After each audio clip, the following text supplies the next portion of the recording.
noloshu way mucjisooyin badan tahay maanta se sheekadan waxaan hubaa qof kasto oo idinka mid yihiin inuu yahay ama ay tahay inuu daawado sheekadaani sababta oo ah waxa ay leedahay waayaheeda iyo warbixinteeda waxaan maanta gurigeeda igu martiqaaday oo warbixin aan ka qaadi doona ama aan wareysi la yeelan doona walaasheen Hodan Siraad Hodan waa gabadh 2 jeer Ilaahay subxaanahu wa ta'aala uu ka badbaadiyay cudurka Cancerka waxay waaye arag u tahay marxaladihii ay soo martay haddii aan idin si taabto mar kamid ah Hodan waxa ay gashay stage-ka loo yaqaan stage 2 ama xaaladda labaad laakiinse waxa ka darnaa taaba iyada oo hooyo ah oo ilmo haysata aroos ah noloshu ay u cusub tahay faraxsan ayuu mar labaad cudurka ku soo laabtay waxaana uu la gaaray ilmaa iyo stage-ka afraad halkaasi oo xaaladeedu ay halis gashay muddo badanna ay ku sugnayd cusbitaal waa nolol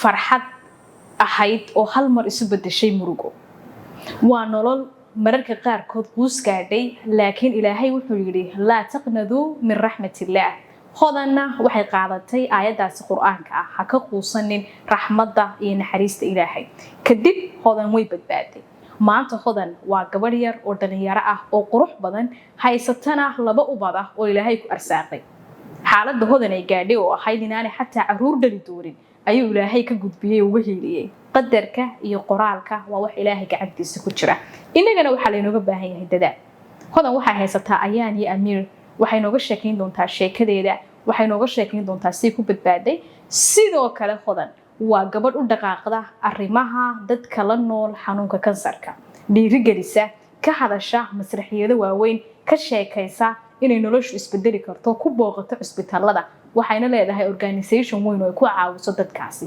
Hodan waxay nooga baahan tahay inaynu sheekadeeda dhageysano meel dheerna gaarsiino si dadka la xaaladda ama dadkii soo maray xanuunkan oo laga yaabo qaar badan inay qarsadaan ama lagu caayo cudurkan Ilaahay keenay ee Hodan maanta ka bogsatay ay dhiirigelin ugu noqoto waxaan ku suganahay guriga Hodan waxaan u socdaa inaan aniga iyo Hodan maanta aanu sheeko badan wada yeelano beelasha xajista soo qaado shahaaga iyo sharaabkaaga si aad barnaamijkani u daawato waad mahadsantahay Hodan Hi Vaya.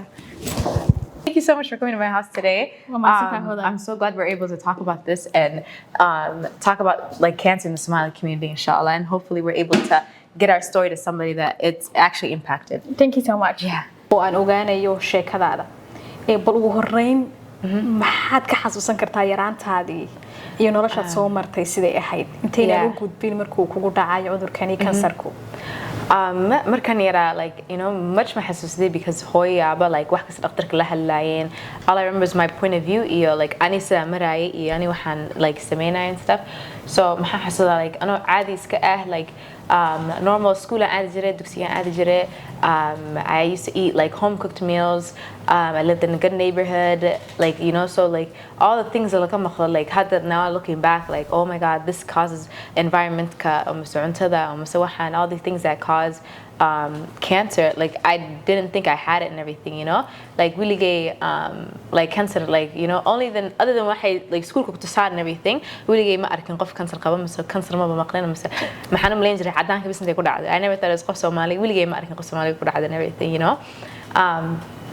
so months prior to me getting the diagnosis I didn't cancer I kept going to the hospital I think it was like February of 2015 kimaatran I kept being sick I remember clearly mar aswaalkan tagay maxaa lagu dhahay pneumonia xuna qabtaa ka gurigiisa tag those were the early stages of the cancer markaas ay bablaaminaysa markaasaan soo jirnay xoogaan stuff gurigaan iska aaday and they told me months later hadana samarkii waan ku noqday maxay dhaheen pneumonia qabtaa hadana like ka gurigiisa tag I just hooyaday maxay malin jirtay like jiraalo you know qof maanta iska jirin like you know pneumonia maanta ku soo noqonaysa and stuff and then from there summertime I got to school wala xire my family everybody was going on vacation ay aadayeen hooyaday maxay dhahaysay oh maxaan u soconaa China and Dubai man racisa like you know we lish keenis and everything she was like sabaxna raac but the thing is that same summer I was in tahfid class at Jira Masha al-Hassan and all the gabdhaha class ku jireen like that summer dugsiga dhameyn rabaan like the group kana dhan like dugsiga dhameyn Quraanka dhameyn rabne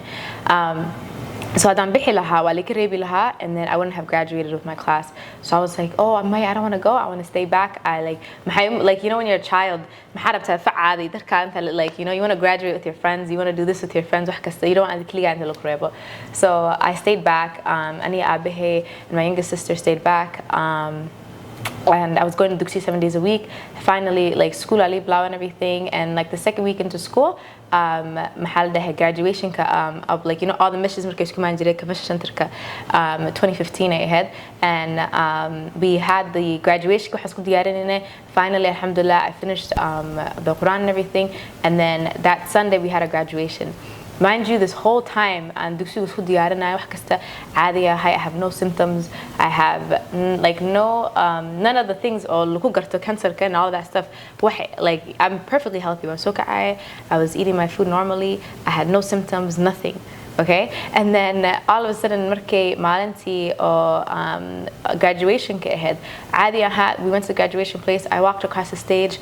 That night I went home, darkaan iska bedel and everything. My dad muxuu ka iska seexo biri. Like the next day we didn't have school, so September 2015 Labor Day Monday ahead, so we didn't have school. And so me and my friends, we all said we're going to go to Mall of America. So subaxii markaan soo kacay maxaan isku arkay like wax kuusan like on my shoulder and everything, like wax intaas la ego kuusan soo baxda and everything. Marka cudurku wuxuu ka bilaabmay qoorta ku hada my lymph node and everything, like right here my shoulder. And then from there I still didn't have no symptoms or anything. Just gabadha just felt like kind of relaxed, like, and I was okay. So my dad was like, oh, probably حالي صحة وصحته. I continued to go to Mall of America with my friends, and then my friends went to say, I said, you guys, look at this, it's so weird, because I like the past couple of days I got a joke as well and everything, you know. So I'm like, oh my god, look, like all of a sudden I remember Buffalo Wild Wings at Mall of America and qamarka iska bixin. I was like, yeah, you guys, qamarka xogaa iska feeda. I was like, yeah, luqunteeda fiiriya, and they're like, it looks like madax kalanta ka soo bixis and everything. And from there I was like, yeah, it's funny. And then like we went back to school, everything resumed normally, and then markaas aan isku arkay like qando, and then jirka dhana like isoo noqotay what is it called, very faded, like midabka dhana ay ka tagayo. Aniga dhan waan iska daalanahay, maanta waan jiifaa, in school class waan jiifaa, markaan school soo baxay waan jiifaa, habeenkii waan jiifaa, like ani dhan daal aan isku arkay, like qof oo melatonin isiyo kale and everything. And waxaan isku arkay cunto dhan waan ka go'ay, I didn't want to eat food, ani dhan dabeecadda dhan ay ka tagtay, like maanta dhan waa qof xanaaqsan, qof iska daalan baan ahay. And then the main thing on the shoulder, like I can't even boorsada wax ma gashan kari, like xanuun ma igu haya, but like culays ay igu haysaa and everything, like there's a culays shoulder kayga saaran. Marka aabba ma tustay I want to send everything. Ayek maxay umaleynay muruq. My dad, my mom, she came back from the vacation. Muruq ay umaleynaysa. Everybody around me muruq ay umaleynayan, because boorsadeeda used to be very heavy. Markas boorsada schoolka xiran jirin and everything. So they think that boorsada like schoolka waxaas iga soo bixi or something, or muruq like muruq xun meesha garab intay kala got them something. And then markay saas u socotay and everything, almost like a week and a half, si xun qandi waxaas isku soo arkay and everything. I was like really qandi xun isku arkay. maxaan isku arkay like aniga dhan just like tabarta dhan ay ka tagtay and everything, wax ma samayn kari, wax ma qaadi kari, wax kasoo neefturaya. And then from there hooyaday she used to have business and everything, and there used to be ladies that used to work there. So the ladies markay arkeen waxay dhaheen, oh anaga ku dili karno. So maalin ay ku ii wala diliigayaan, like you know culeyskooda everything. I'm just a 15-year-old girl, so culeyskooda markay misalkooda markay ay ka isticmaalayaan saliid and everything, the tumor was growing under the nerves, so tumor ka waa kana, and the nerves were going on top of it. So muscle and then so it was just like it's like qinjirka ahead oo si weynaaday, and then xididayaasha and everything korko like hoostooda uu ku sameeyay, so xididayaasha iyo muscle-ka kor ahaa. So markay sameynayeen inay duugaan ama diligaan, yeah, markay sameynayeen saas like xanuuni waxa ay ku soo bilaamada and everything. Ani dhan waan sii jeeday madax xanuun waxaas. So hooyadii maxay la carartay Children's Hospital in St. Paul, and maxay dhaheen, oh yeah, she just iyada mayna umaleynin like what's it called, waxay iga soo baxay like wax weyn mayna umaleynin, because weligaa ma umaleynaysa like cunigaaga intuu cancer qabo and everything, especially adoo Soomaali ah, like you're not gonna put in your head, oh cunigay cancer ha qabo, maskaxda message ma aadayso. So she said, yeah, gabadheeda she has fever, maxay qabtaa, like maanta way daalan tahay, like like we don't know what it is, probably dhiig la'aan miya, like maxaa waaye ayadana like she looks very gray, like something is going on with her. And dhakhtarka wuxuu dhahay oh okay hey we're going to do x-ray and then we're going to do a couple other things with the head and stuff, we're going to check dhiigeeda fiirinna all that stuff. So dhakhtarkii markii wixii dhan imtixaanka wixii dhan wala sameeyeen waxay dhahan ha she's okay healthy waaye kaca guriga gay ayay ku dhahayaan anoo qamarkayga hagaajisanayo buu dhahay oh can saliid ma kusoo kici kartaa albaabka istaagno for a second. And I was like okay albaabkan istaagay. He said garbahada caadi ka dhig iyo like caadi u istaagan stuff. I said okay hay marka dhakhtarka arkay inuu nabar ka soo baxay ha dhakhtarka markuu arkay asaga dhan uu isku naxan everything wuu baxay. He said inta sii sugaya like ha bixina discharge paperkii wixii dhan wuu yiri wuu see it too muxuu dhihi rabay baxa iska tag u dhahay ha muxuu dhahay ha nothing maana arkin everything ka iska tag u dhihi rabay. So markuu garabku arkaba uu dhahay kaale albaabka istaag uu fiiri labada garab isku fiirinay first muxuu malina ana inta si xun u fadhiyo something markuu arkay garabkii hal garab baa un bararsano weyn wuxuu dhahay oo ha bixina sugaha marin everything. I said hey dhakhtar kale uu weeyare ayaga dhan maxay isla teamkii dhan meesha shaqeynayeen maxay dhaheen gabadha ma bixi karto way intay saaxata like istibaalka we're going to admit her into the hospital. So my mom was very confused marka she said gabadhi maxaa la dhahay wax ma qabtee maxaa ku dhacay everything and stuff. So that next week dhan aan istibaalka jooga maxaa loo yeeray infectious diseases, ear nose and throat maxaa loo yeeray neuro like every department loo yeeray and everything because every department xirawan intay ogaadaan waxay tahdo. There was this doctor, his name was Dr. Messenger, Children's Hospital St. Paul and mostly in Children's Hospital in Minneapolis.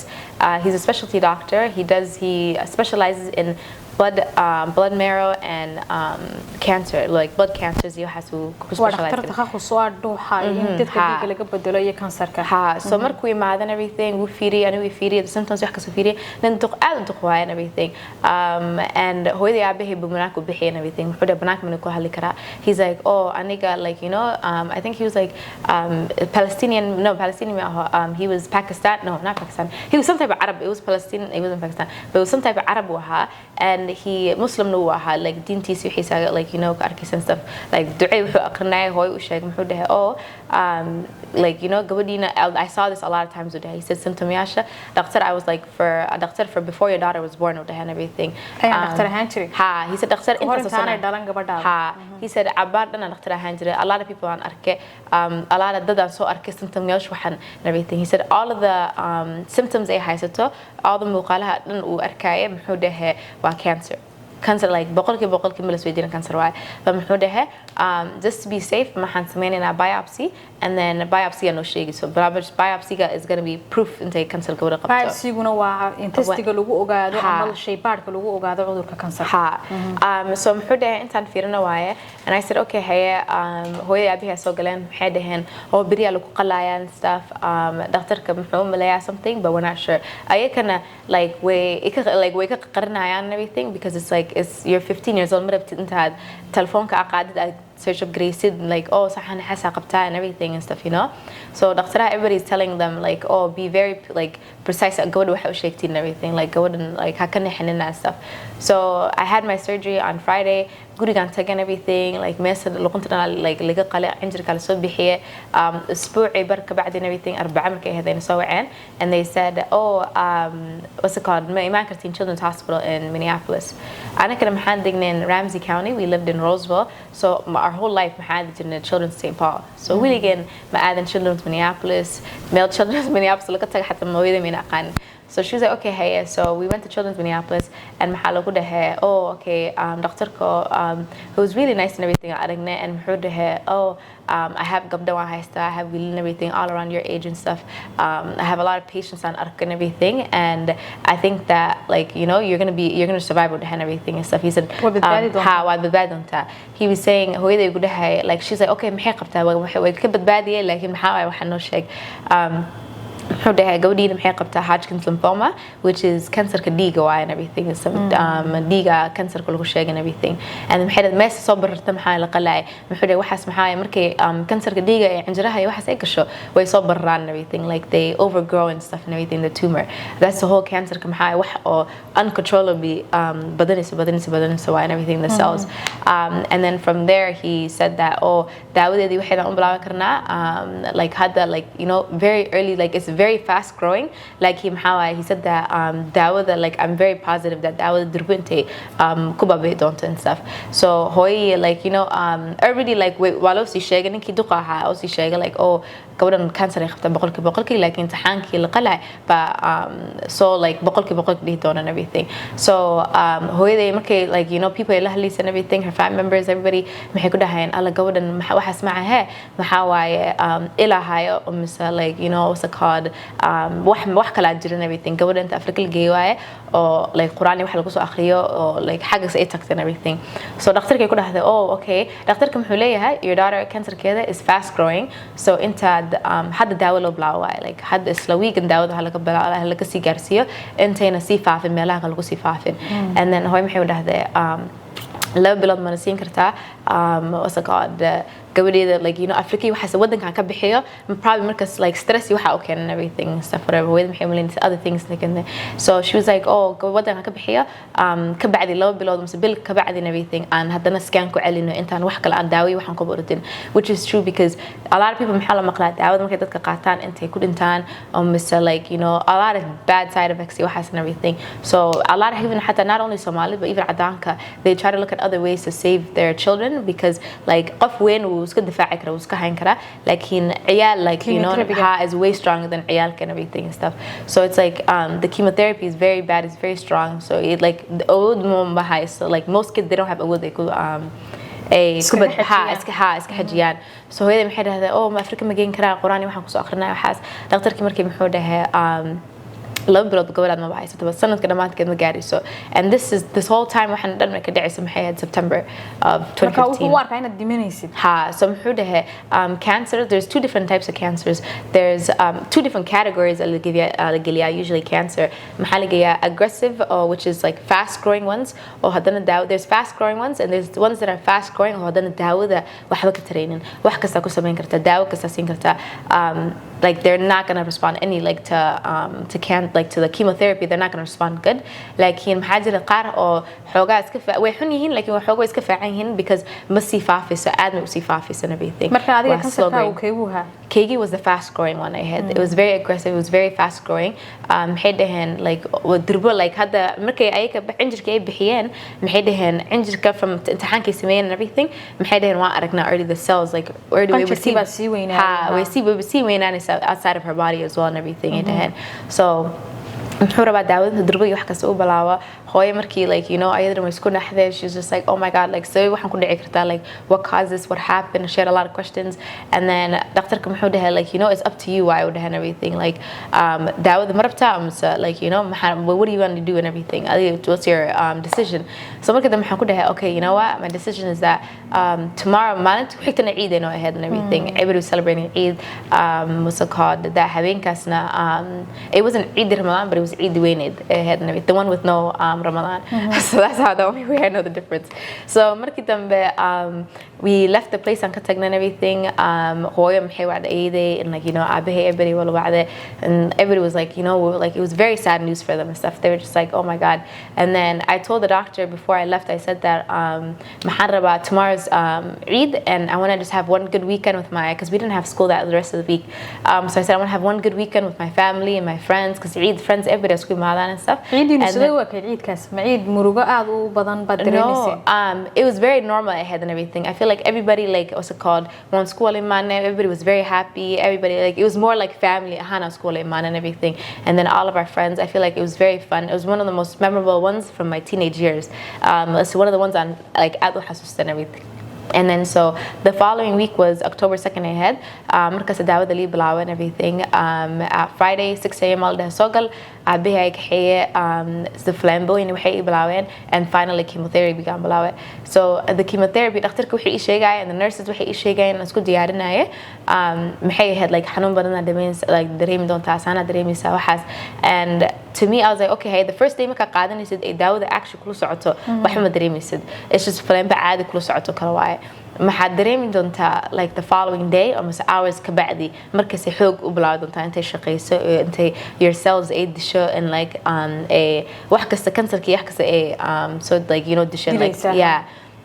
So from there, the next day I started feeling pain. My first round of chemo was like horrible. Oh my god, it was really bad because ma ogeyn what to expect. Ma ogeyn how xanuun noqon doonto.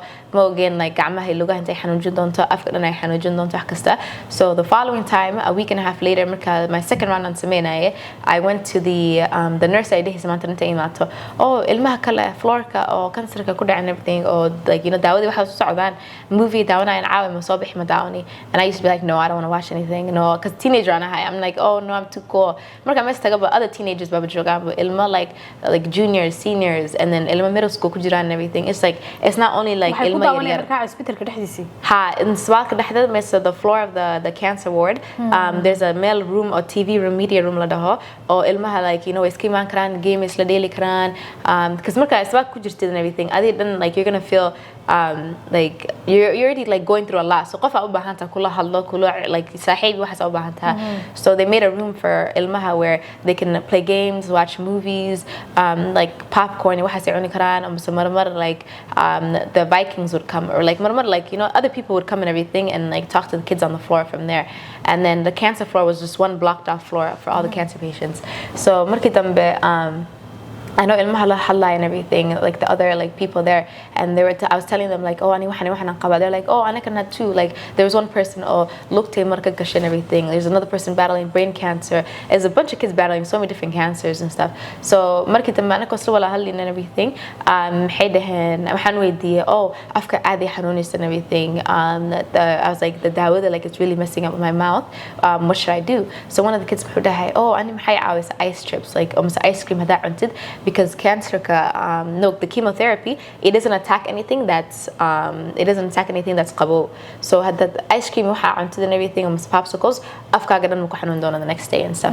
It's some type of scientific thing, ma aqaani exactly. That's why cadaanka maxay xirtaan cold caps, so timahooda si kala baab like moving and everything. So it's like different things that you could do. So I started like the next time when I was getting my chemotherapy, dhakhtarada maxaan ku dhahay a cup of ice chips ecan. She's like, oh, okay, we ku sheegan somehow the kids on the floor. I told you, So I was like, yeah. So I started eating the ice chips. Alhamdulillah, the next day I woke up and afka dhammayna xanuunayn. And I was like, okay, hey, that's one thing. And then there's another day, Islam massage imat and everything. She's like, yeah, I give all the kids massage and stuff like that with essential oils, and it just helps with the chemotherapy and the body aches. I was like, okay, hey. Before that, I used to hate massage hatta. I didn't like people touching me. And then I was like, okay, hey. So she did it for me. And the next day I woke up and I didn't have like murqaha may xanuunayn, gacmaha lugaha may xanuunayn, and all of that, because I was still very sore from wrestling. So from there I just like kind of like learning stuff from the kids, but we leave again like how much like cancer was. I didn't know in depth like how like crazy cancer is and everything, So alhamdulillah, after my treatments you're finally cancer free. Like had that, like you can go live your normal life, everything. Almost I wouldn't say like 3 months, like so December marka la gaare they declared me cancer free. So 2026 January marka la gaare dhakhtarka muxuu dhahay maxaa noo imaan doontaa every 6 months noo imaan doontaa until 3 years. After 3 years maxaa noo imaani every year noo imaan doontaa. So I said okay, hey. So every 6 months I just thought it was normal. Asaga unta ay ka unta jireen, my scan ay ka qaadi jireen, gacanta flambi waxay ku shubi jireen, and then there I would do my scan. They would say scan is clear, everything's good, guriga iska aad. Yeah, they said the scans, everything was clear. So wax kasta guriga aadi kartaa, you could just live a normal life. 2018 I went in for my scan and everything. They said everything's good. 2019 in December I went in for my scan, and they said, oh, okay, everything is good. Next year marka noo imaatid is gonna be your last year, because 21 I'm not gonna start this summer. And I said, oh, okay, hey, like Alina Health. So yeah, from now on. Like really markas many issues sheegin maxay dhahan markaad daawada not daawada marka scankaada aad samaysid for 2020 will like anaka will transfer you to doctor. We're gonna refer you to a different doctor. You like group kaada everyone ku sidirina ku like ku diyaar and Alina Health. I said okay, hey. So pandemic March of 2020 I get married, and then so markas before that the first 3 months maxaa la sheegay oh jira socoto like nobody was taking COVID-19 serious, and then 2020 March 15 I got married, and then March 17 we got into lockdown. So like lockdown only 2 weeks. Next thing you know, it turned into like it's been year 1, year 2. Yeah, so it's just like it became like a whole thing. So March of 2020, I ended up getting birth control. I got the Nexplanon, and waxaad qaadatay dawada kala korinta ilmaha ha irbada ha yeah midda cirbada gacanta, and they said that yeah, you should be good and everything, just like it's a normal birth control. Why? I said okay, hey, and mind you, this time maxaa ka soo wareegtay almost 4 years inta daawadeedii waxay ka sii wal dhamaatay and everything, like 5 years laga rabaa. And so markii hore kansarku kugu dhacay ayaad 4 sano ka soo wareegtay yeah, so markay first week kula dhacday 4 sano ka soo wareegtay, and then July na March I soo qaatay birth control, July na waan iska bixiyay, and then July markaan iska bixiyay, October I got pregnant with my son, and October, December I just had normal pregnancy, everything. I didn't have no complications, alhamdulillah, everything was great. Marka la gaaray my 8 months iyo 9 months markaa gaarina maxaa lagu dhahay xoogaa dhiig yaraan kula aragnaa and everything, something was going on. Intaan kula shubna waaye iron infusions. I was like okay, hey, I had weekly iron infusions on half almost like 3-4 weeks, and then after that maxay ku dhaheen like iron kama taran kula shubinay, what's going on, like dhiigaaga wax ma isbedelayso, kor ma aadayso hoos ma aadayso, dhiiga dhan kula shubin intay aadaysa and everything. So I was just very confused. I didn't like xoogaa dizziness iyo waxaan isku arkay, and then alhamdulillah July I gave birth to my son.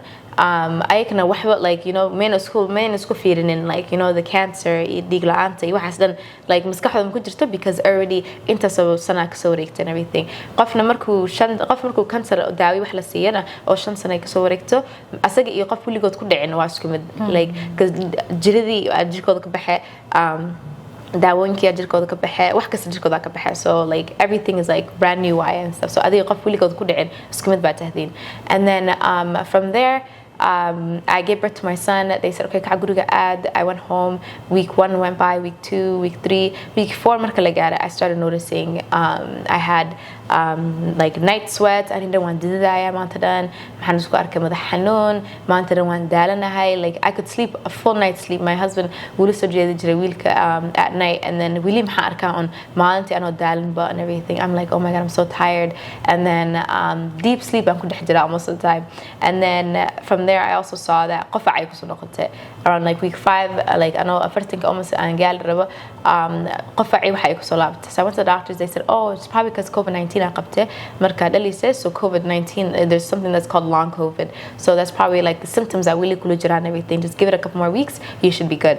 I said okay, hey, so I went back home. A week later, like Anas Kashiki, I said, okay, all these symptoms that I'm feeling, all of the things that are happening, how are the same things, like muskahde ding ding ding ding. Something happened in my hand where I was like, okay, this is reminding me from Makanyara and stuff, And then qaf already marka wax soo maray already like ogaanaya, like it's very fresh in their mind still.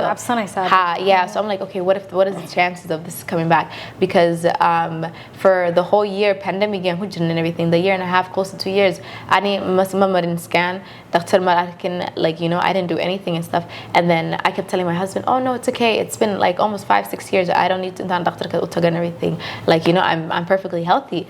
And then from there markaan dhakhtarka ku noqday haddana and everything, I said something's going on. Emergency-ga ku noqday, neefta ay ku dhigisay mar ana like neefta ay ku dhigana hurdo ka soo kacay. So dhakhtarka ku noqday, and then they said oh no, they did an EKG, they did an X-ray, they said nothing's going on. They did a blood panel, wax kasta, they said everything looks normal, kaca guriga aad.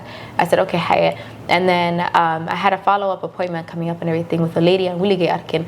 Mind you, before I used to deal with, other than the OBGYN group that I was dealing with, before that, Mahaladil Jane did it like Dr. Ilma and everything, in the pediatric cancer department and stuff. So I don't know like how to contact Alina Health cancer department. I don't know how to like contact any of these doctors. Referral, right? And first, and then I like that's directed. But the thing is that like emergency. I'm to go in all these places and nobody's listening to me. I'm like, oh my god, I need like anxiety, like what's it called? I could and everything. So I felt like I was racing against the clock at the same time. Finally, I went to the lady and I told her, I started crying. I was like, hey, I feel like nobody's listening to me. I'm like, I have all these symptoms and stuff. They keep telling me about postpartum. Like, I think because this is your first child. Like, this is something that's normal. Everybody feels like this. But I'm like, you guys, I'm telling you guys, this is not postpartum. Like, this is something else. This is the cancer. So okay, it's better to be safe than sorry, because you haven't had a scan for so long. We're going to tell Children's Hospital, scan yasha Dr. Sahib Kena waxaan ku diraya oo Virginia Piper Cancer jooga. So I said okay hey, I went got my scan done. Dhakhtarkii soo wacay muxuu dhahay hey, can you come to my office? I said okay. Dhakhtarkii aan taken stuff and muxuu dhahay okay, you know, scanka waxaan ku aragnaa, but we can't be 100% sure. Like, you know, it could be anything noqon karta. Hadda cunuga dhashay too, like, you know, it could just be anything. Like, what's it called? We're not sure 100%. Muxuu dhahay I have to compare your old scans, your scan kan, iyo we also have to do a biopsy.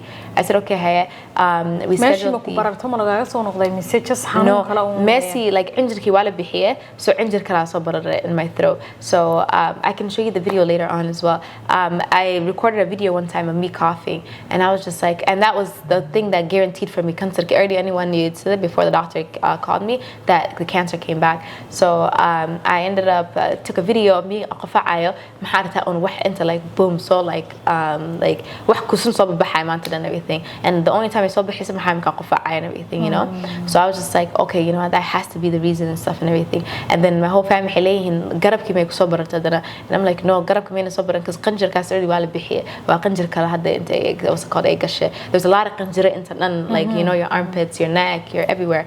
So then from there, Dr. Kiwani we did the biopsy, and then I told him, I said, I only have one thing on Kushega and stuff. I said that you have to call me right away and everything. I said, as soon as you get results, I said, anxiety and qaba. I said, I'm sukari, because already qaf somara, so I already like, I'm like, you know, so qaf brand new, like how you go to and everything. I said, I already know what to expect, so just like rip the band-aid already, you know. So he said, okay, hey, I was thinking that he was very touched by my story because already makayirada so badbaaday, inta sona ka soo like, you know, had you're brand new, like, you know, you're a mom and stuff and everything. He said, Wilkaga, it's not even 2 months yet. So he was just like, call me as soon as you, I told him, call me as soon as you get anything. He said, okay, hey. So we went home, we just continued normally. My husband was home from work, and randomly one day, I saw a baby gahaya, I didn't know what was handakaya, the baby's bottles. I get my phone rings, it says Align Health. So I'm like, okay, Dr. Kiwai probably. So I answered and everything. He's like, hi, is this Hodan? I'm like, yeah, this is me. And then he's like, oh, hi Hodan, how are you doing? I said, I'm doing good. How's baby? I was like, baby's doing good. So he said, I have good news and bad news. So he said the good news, I said, which one do you want to know first? Do you want to know the bad news first or the good news? I was like, just tell me the bad news first and everything. He said the bad news, the cancer did way so noqote. The good news, it's the exact same cancer. If it was a different cancer, it would have been a little bit more harder because they had stage 4, because jirkeyga daawadi hore like ma aqaanta and everything, so it would have been harder. Like jirkeyga aad u sii dil lahayd and stuff. But I was like, okay, haye, and then Dr. Muhammad haye hadda maxaa like, you know, it's 2021, like, you know, from 2015 kii markaad sameynaysa, and then illa hadda like a lot of things is bedeleen, daawooyinka is bedele, our computers, our scans, iyo wax kasta, our surgeries, everything is bedeleen and stuff, everything adduunka way isbedelaysa, wax kasta way sii fiicnaanaysa, you know. So Muhammad I'm very hopeful, like, you know, I think waa ka badbaad kartaa, like, you know, adi niyada iska dilin, all these things, so like, you know, and everything. I felt like what to qaranaya, so I was just like, oh, Dr. Ferguson. I said, what is it? I said, just go ahead, tell me what it is. And then I was like, can you tell me what stage why and everything? So I said, he kept and stuff. And so I was like, Dr. Ferguson, how stage yeah, we come medicine. So then finally Dr. Ferguson, what stage is it? And stuff. But late stage 4Y and everything, like stage. So then I was just like, oh my god, that's so crazy. And then even though stage 4Y, he's like, because you're like, you know, you're Muslim and dinta, like, you know, you're like the ba'ada, even so good office. He's like, Adidan, you seem very hopeful or like, you know, life could and everything and stuff. So he was like, I don't think that could be, I think that and like, you know, come bad until like, I think I need this good and stuff. So I was like, okay, hey, and then from there we had to go ahead and put the port in, which is like, you know, daawadi wax kas la kaasinaya, so qalitaanka la ahead, and then inta dhuuxayga la baara ahead, because maxay dhaheen laf dhabarkii meel kasaan ku aragnaa. And then on the side note, like if you go back to my scans from 2016, 2017, 2018, 2019, marka children's hospital ay soo direen ay isku fiirinayeen, muxuu dhahay like right in between laf dhabarkaada, one of the places ay kusoo barata hadda, like in the scanyaasha, it was less than 1 centimeter. So markii daawadeedii wax kas ay siin jiray markaan yaraa, wax 1 centimeter ka yar bay igu reebeen.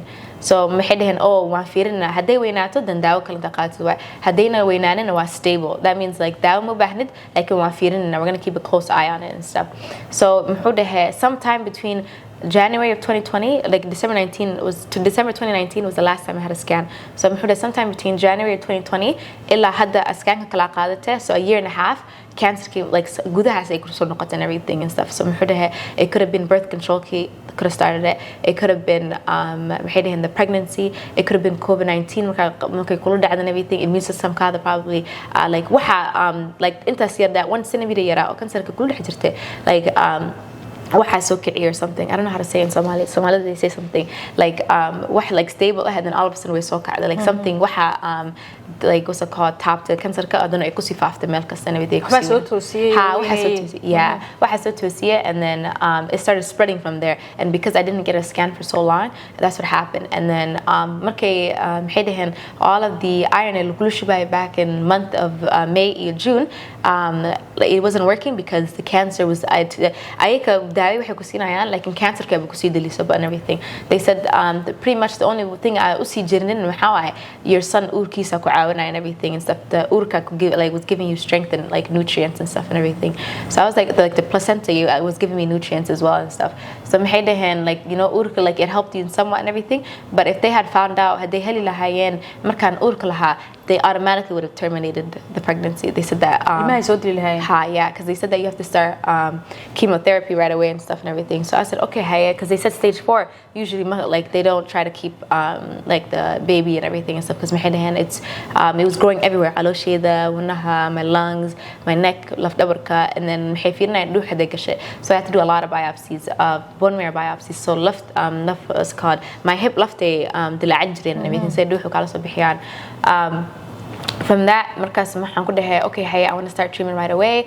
Alhamdulillah hooyaday ka imaatay before that حتى maxay ku dhahan markaan imtixaamaan waxaan dhan wala maray. Alhamdulillah, my mother-in-law and my in-laws and everything and my cousins and everybody was just helping out and everything. My husband had to get off work wax kasta because it was just maalin kasta all of a sudden maxaan noqonaba every day dhakhtar jira, every day baaritaan ama qalitaan ama waxa jiro. Alhamdulillah, my mama came out to Africa. She moved to Nairobi in 2018. So she came back and she was like, oh, what's it called, dhakhtarka muxuu dhahay like you know gabadhan daawi wax ma u bilaaban karno until like wiilkeedu uu haysto like secure like qof like guard ilaalinaya ilmaha yar. Yeah, because haddaad u dhimatid loo ilaaliyo. Because he said that like you know he said that her husband's young as well, like musku hayn karo, her husband's gonna be too much for him, musku hayn karo ayadoo jirin, and then also baby as well musku hayn karo and everything. So muxuu dhahay qof kale u baahan and everything because right now labadooda ay ka isku baahan and everything. Like she needs her husband as the baby and qof kale like 24 hours. He's a little baby why would dhahay. So muxuu dhahay he told my husband like, hey, if I were you, I would start looking for like arrangements for your son and everything because your wife can't take care of the baby. So then he said, okay, hey, Alhamdulillah, my like in-laws and my aunts and everybody, my grandma, everybody was like, oh, we could do this. Alhamdulillah, my mom came back from Nairobi and she was like, oh, and everything and stuff. I said, okay, hey. So she ended up taking my son and I was like, Alhamdulillah, at least like, you know, my mama hides and everything. And ayadana, mashallah, she put cameras all over the house. Matadan sa dawa and everything. So I don't have that until so camera that we can down. Chief hospital ka. Yeah, even my doctors, my nurses, everything didn't. Oh, we'll karna. And then camera the asago daylayo, asago like gidinay everything arkine. So they were just like, illa hada way hasustan too. And they're like, oh my God, how's your son? And they met him in 2022 and they said that, oh, we used to watch you on the camera and everything. And like, you know, camera the cat down internet. And then from there, before markay hooyo qaatay and everything and stuff maxay ku dhayn okay, hey, one more thing si harte inta daawada la bilaawin maxaa waaye inta dhakhtarka the fertility doctors in Minneapolis that tagtid waaye siday akumahaada wax kasta finjeerum sameel ku galiyaan so you're able to have babies in the future. I said okay because they said that the stem cell transplant and the chemotherapy wax kasta way ka dili doonaan and everything. They're going to put you in early menopause so waxay kula sameyn doonaan waxay dhalmaday ka joojin doonaan dawooyinka ay kugu dhahayn. So I was like, okay, hey, so kuya taking everything and diga waxay ka qaadan and stuff. And then the people that were there were like all like older women and everything, Adan people, all of that. So then I went there, I spoke to the doctor. He said, okay, how am I but we have 2 months on bahana hasan azad iyo erbadaha wax kasta school like isku aadina. Marka waxay doonayaan kuma ka qaadaan sad mustaqbalka ilmuhu dhashay. Yeah. Deris lagu sameeyo. So maxay dhahan laba bilood aan bahana and everything. So doctor ka weydiiyay like you know laba bilood aan daawada sii karno so doctorkayga wacay I told him what the plan was muxuu dhahay Hodan I'm very sorry laakiin ma haysatid 2 bilood he's like if you're lucky maxaa haysataa like 6 to 8 weeks I haysataa and everything hadii kale like you're gonna end up dying like he said daawada hadda ka gaarna waa and everything muxuu dhahay I'm very sorry like aadan kala ximaada that you have to go through this and stuff but muxuu dhahay if it's 2 months a day tahdo like sheekada ku jirto so doctoriyaan ku noqday and everything kuwi dhalmada and stuff maxaan ku dhahay hey you guys hal bil ma ku sameyn karnaa they said hal bil ma ku sameyn karno because waa inta hormonkaada iyo wax kasta aan la fiirin and stuff and everything sometimes na hal bil xataa ma ku soo qaadi karno like hal iyo labo like kun bisa heli karnaa and everything ana kana maxaa u baahanaa at least 20 or 25 waxa aan baahanaa qaala si dilmado qaarna ma sii weynaadaan all of that you know there's a whole science behind it so then I was like oh my god I like how qaar maxay leeyihiin dhaqtara oo laba bilood aan baahanaa the other side maxay leeyihiin laba bilood ma haysatid like you know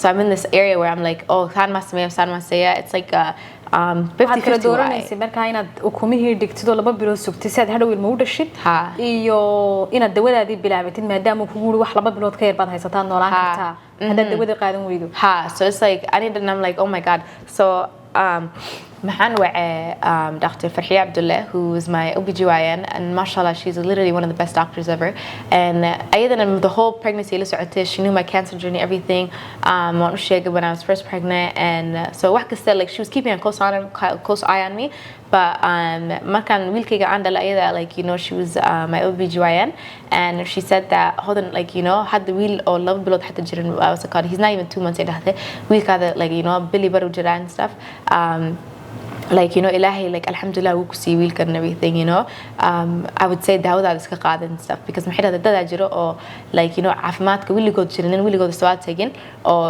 ilmo dhali karin and everything and there's dad oo wiligood jirnaa wax kasta and ilahi 15 ciyaal uu siiyay so she said that at the end of the day hadda dhahdo waan sugaya and stuff wiilkaada yar ka dhimited like you know it's all up to you wiilkaaga liir aan ka dhimto marka waxay sugan kunta dawada qaado maxay dhahdo wiilkaada liir aan ka dhimanaysid so I said okay hey and then from there I was like okay hey you know I'm going to just do that and everything ilahi tala saaro she said at the end of the day ilahi wax kasta ku siiyo ilahi wax kasta ka qaadi karo and everything you know daawadan like you know jiradan ilahi ka was called kulurida ilahi na ka qaadi karo and stuff so she was like you know gabar mashallah tahda and everything she's like you're very young she said first boqolkiiba I believe you're going to survive but maxay dhahday like ilahi tala saaro and everything just leave everything up to ilahi so I said okay hey so I called my doctor Mahanda you know what let's start chemotherapy next week weekend again like you know anytime timas so hagajiya rabe I wanted to get my house ready like pack my hospital bags wax kasta kad chemotherapy wax qaadanaysa is like a whole list of things inta la sameeyo and everything waa anta like you know you have to disinfect everywhere in the house in case marka soo baxdid inta adi mentally isku diyaarisid wax kasta and everything you know so that weekend my husband and I went out to dinner wax kasta and then the following week I went into the doctor Monday and everything daawadi wixii li bilaawe I met really nice nurses and Dr. Kega was obviously Dr. Torgerson and daawadi wax kasta ay bilaaween alhamdulillah but then this time markan yara like of course one xasuusada xanuunkii wixii and everything but this time around was a little bit more like oh like it feels weird had that I'm older and then daawada ay ku socotay and stuff and then from there marka daawadi wixii bilaaween and everything I was like okay hey this is pretty easy it's pretty good like costa October November marka la gaare December maxay ku dhaheen you know alhamdulillah you're cancer free cancerki wixii dhan waa wala baabi'ina intaan like intayna soo noqon and everything intaan chemotherapy like so the chemotherapy ACN the ICE regimen which is like some of like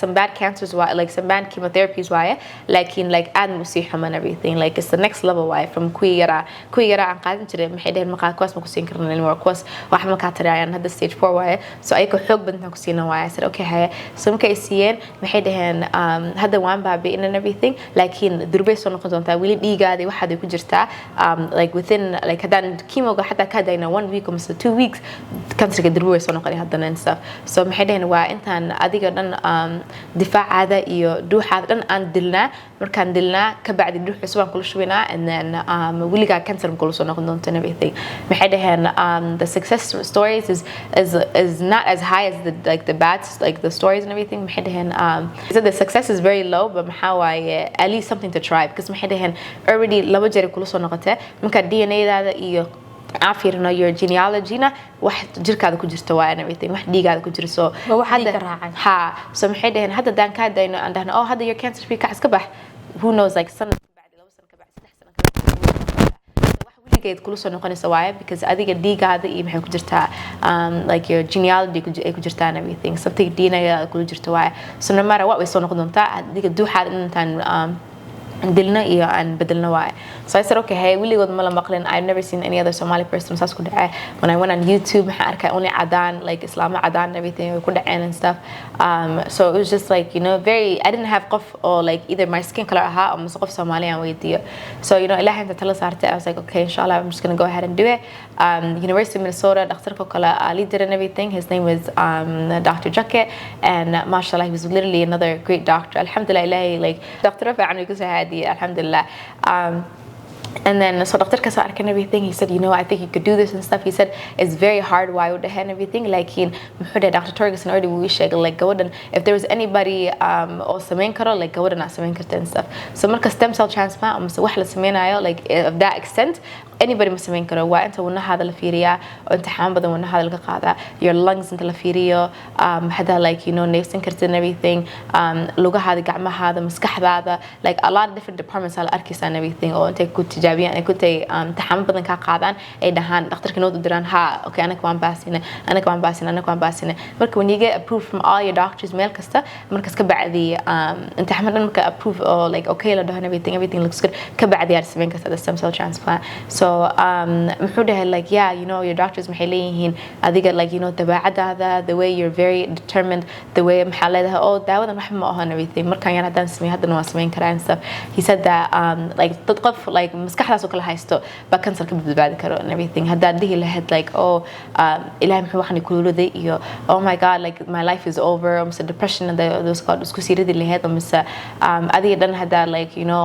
qof oo like qof oo like life code dhamaado kale hadaad si ahaan lahayd like you know daawada problem ku shaqeyn lahayd and everything and that's important that ilaahay tala saaratid and stuff anything aan samayn kartaa like at the end of the day ilaahay aka ogsiye ilaahay aka qaadi karo and stuff so the stem cell transplant ablaawe and then the stem cell transplant maxaa waaye all of the chemotherapy well like almost like more this I think more than 50 chemotherapies in the world so chemotherapy like aad fara badan waaye so aniga ku ACN maxay dhahayn waa super chemos waaye and everything so chemoyaasha aad like adduunka la xumaayeen waaye and everything so it was like the worst of the worst chemos and so the first day that I had it I was like okay you know what this is it's very painful like it's not too painful and hikara Georgia and then the second day maxay ACN another one where it was so painful maxay dhahayn this one is alcohol kala waaye maxay veinkayga like meesa you know xididkay kula shubaayeen markay kula shubaayeen indhaha dhan ay ololaayeen like gacmaha dhan wax kasta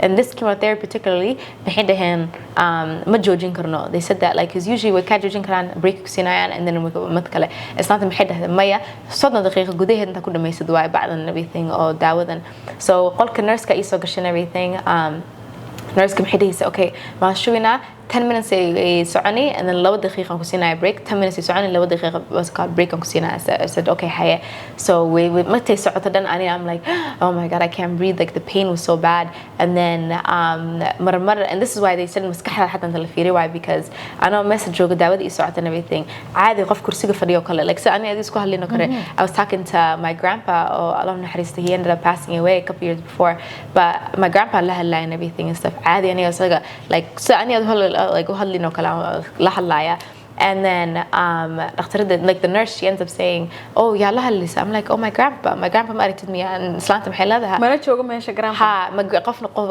only the people are in the room ha istusayno uga joogan yeah so another person had that as well recently had the stem cell transplant maray as well la hadle maxay dhaheen dhakhtarka maxay dhaheen oh what to expect is that like what's it called the brink of death ku geenina markaas ku soo celinina and everything like what's it called dhimasho agteeda ku geenina markaas ku soo celina basically ku dhaheen stuff and I saw wacday dhahday oh like waxaas rumiya dhimasho agteeda la aaday tan soo noqonay I said ha pretty much like the super chemos iyo waxaas ay ku siin doonaan like maxaad adiyo dhan like you're in between life and death basically and stuff you know because the chemo go say xoog badan tahay adiyo dhan difaacaada wax kasta marka qaar ku bamiir beelaysa ha so I told her yeah that's how it is and everything and I told her like ha remember story kan ku sheegay like aan ku dhahay awgeyn la hadlay I said ha that's the same thing why and everything I said markaas daawada say socota and everything and she was like, oh my god, like I can't believe that. I said yeah. So markay daawooyinka wiigaas ii dhamaadeen wiigay bare ahayd ay ii dhamaadeen maxay sameeyeen duuxi cusub ee ku shubeen everything a month prior bay igu soo shubeen haddana alhamdulillah. They said your new birthday was December 27 ay dhaheen because markay duuxi cusub kula shubaan like it's like jirkaada hore wax kas intay dileen oo haddana December 27 markay dhiiga cusub igu shubaan maxaa waaye adii cunug hadda dhasho ha yeah because adii waskar cunug hadda dhasho kale isku mid ah tahdin difaac ma qabtiin dhiigina waa brand new infection waa inta iska ilaalisiin waxaas dhan everything is the same so markii dambe istabaal haddana maxaa ku jira for a couple more weeks aan ku jira and then after that maxay dhaheen ha everything is looking good guriga hadda aadi kartaa and then sorry okay guriga hadda aadi kartaa ay dhaheen so guriga aan imaade before I came to the house my husband had people come to the house. They had to disinfect the whole house. waa darka dhan inta la dhaqay because I can't have dust agteeda ma imaan karto anything like waalasheeda everything has to be gooni, everything had to be like just perfect for me and everything. daawooyin waxa guriga liigeeya they had to teach my husband as well so like administer daawooyin and everything so the guriga igu siiya so I don't have to come into the hospital waxaas dhan and then alhamdulillah March aan ku noqday haddana dhakhtarkay ku jaamacadda maxay dhaheen okay how do you feel and everything hadda boqol maal soo wareegtay since your transplant since day one what's it called how do you feel and everything right now. I said alhamdulillah I feel good all of these things. They said okay hey hadda like slowly ayaan ku siin doonaa all of your talaalahaada hore because hadda talaalo madamba jirkaaga ma qabo wax kasta like inta everything iska ilaalisad waaye.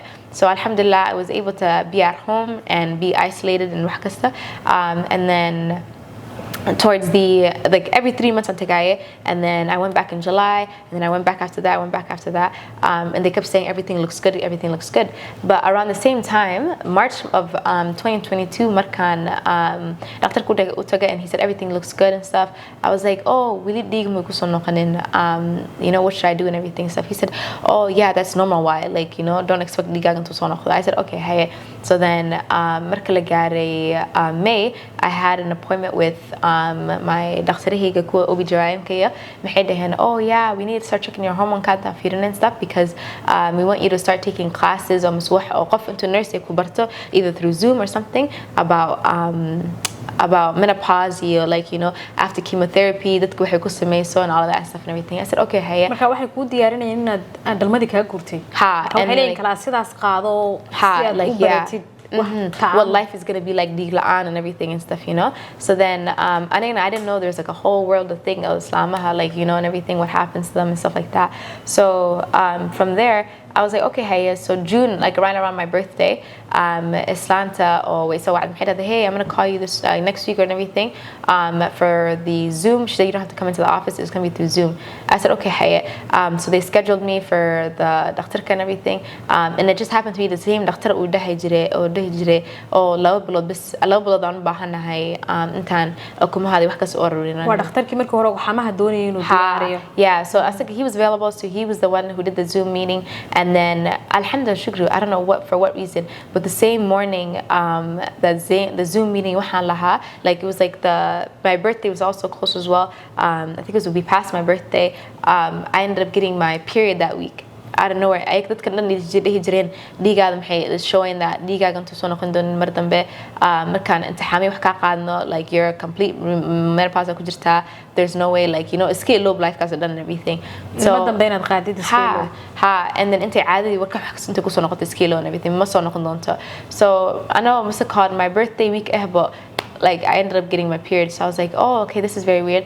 ninki dhakhtarka dhahay okay yeah well saanta sameysad waay waxaas muxuu dhahay oh do you have anything to say. I said yeah I said like randomly my period came back and stuff and he said oh it did okay that's a weird coincidence and everything muxuu dhahay like don't expect intay soo noqoto hadana because it's not something normal. So I went back to my Alina Health gynecologist. I didn't like the way Sulu had lay. So I went back to my doctors and everything. Oh, my period came back. What's going on? And they were like, oh, okay. Like we can do blood tests to check your hormones.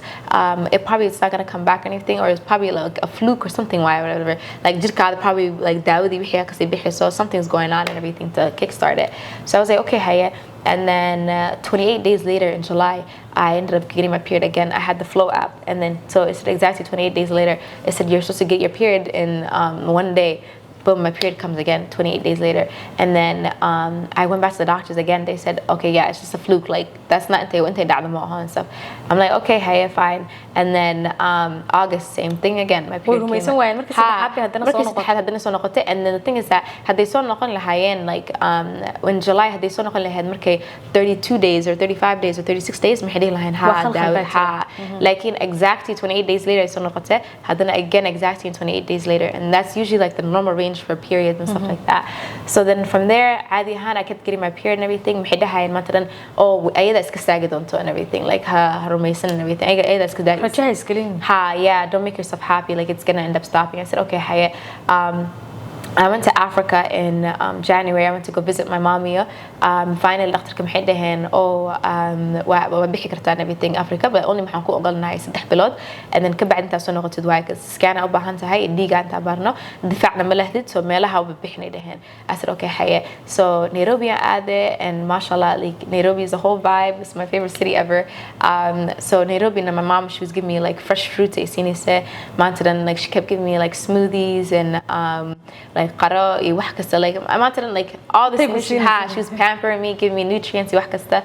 And then from there maxaan soo noqday bo ana xogaa weight isoo fuule, and then also what's it called, dhiigayga kor aad and everything. My hemoglobin was amazing, my blood, like everything was like looking great. So doctorka muxuu dhahay, oh wow, like you know, you being in Nairobi really helped you because sanad dhan ay ku qaadanaysa inta 5 pound ay ku fuusho, like Nairobi ka aad hadda like almost 10 pound ku soo fuusho and everything. Dhiigaagana is showing that you're great, and he said your skin, everything looks like adi dhan intaad iska faraxsanta and stuff and everything.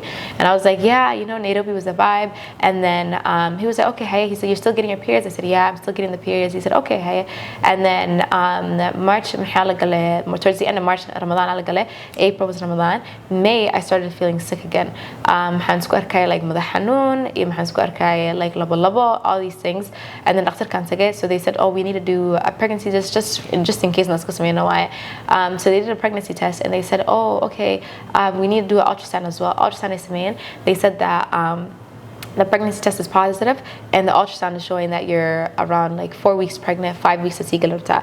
And I'm like, what are you talking about? I'm like, I'm pregnant. They're like, yeah, you're pregnant. Like in Hasku, like, you know, don't get happy again and everything, because the chemotherapy wakasta, problem your body naturally so naturally. So I said, okay, Hayat.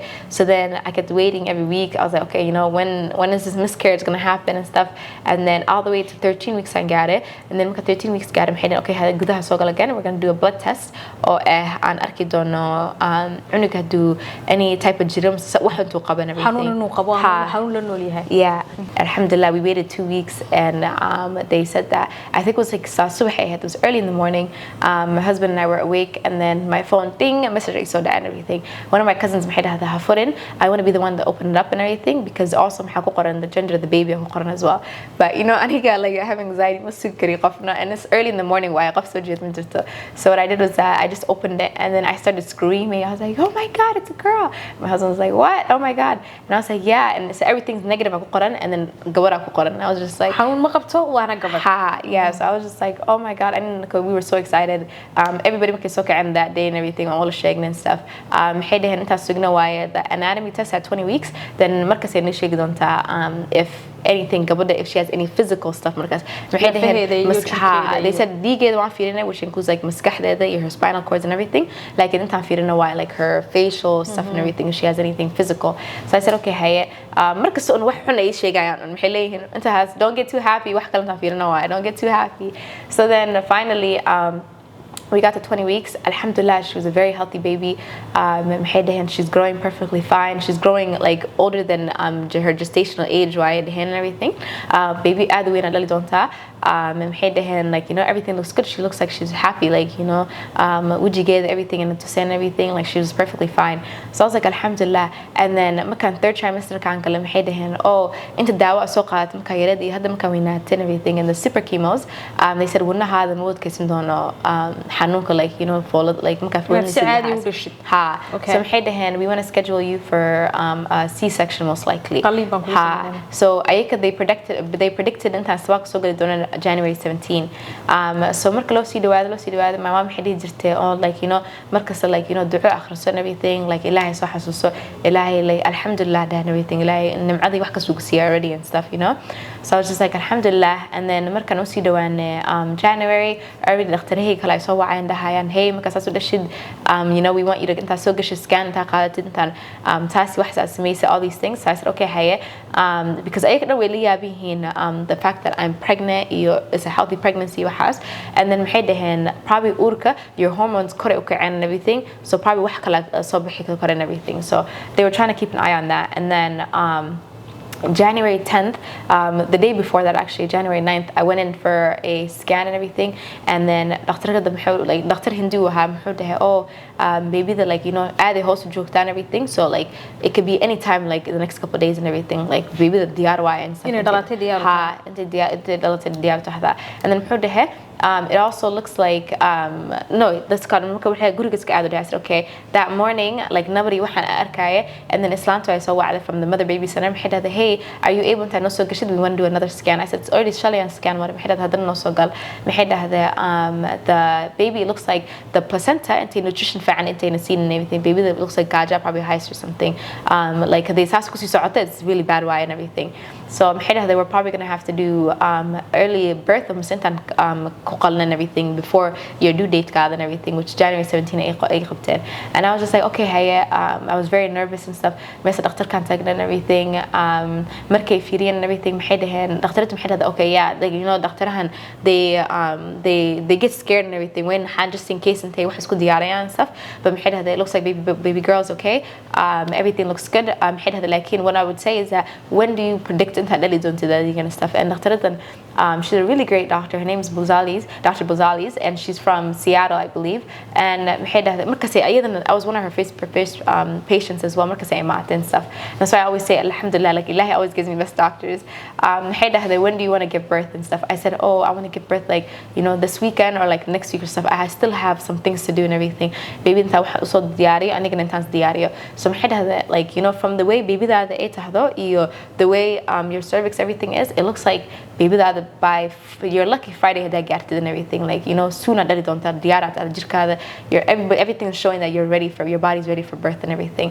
So I was just like okay hey I kind of got scared and then I kept having nabro like mountain I was having really bad like nabra qabanay and everything. So I was just like she said that you already front and stuff and everything. So she said that you should be good for the next couple of days and everything, but in case they nabra kasixan ku qabato for a long time that so gashid way. She said hana soo wicin right away and everything. I said okay hey and then like my parents were talking to me and stuff. Mom said like qalitaanki waxaasi sheegayeen iyo wanaha and everything but my dad was like ilaahay tala saaro kacska gal and everything. He said have a sugan haday dhahen baby the placenta ay umlayaan intay it's called nutrition wax siinaynin. They said just go right and hadda iska soo fool and everything had baby iska dal and everything. Baby the early maxay dhahen wayba she's full gestational ay dhahen and everything. She looks like she's ready to so baxdo.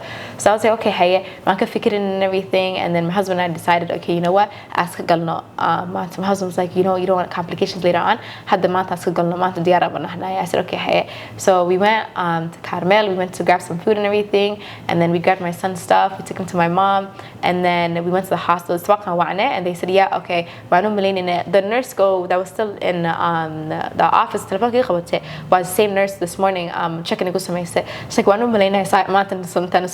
because the way contractions she said the mothers know like she said like oh yeah like we do that and everything and stuff. So she's like yeah I was expecting your call she said come in today and everything 7:30 no like I said okay hey we went to the hospital around 7:45.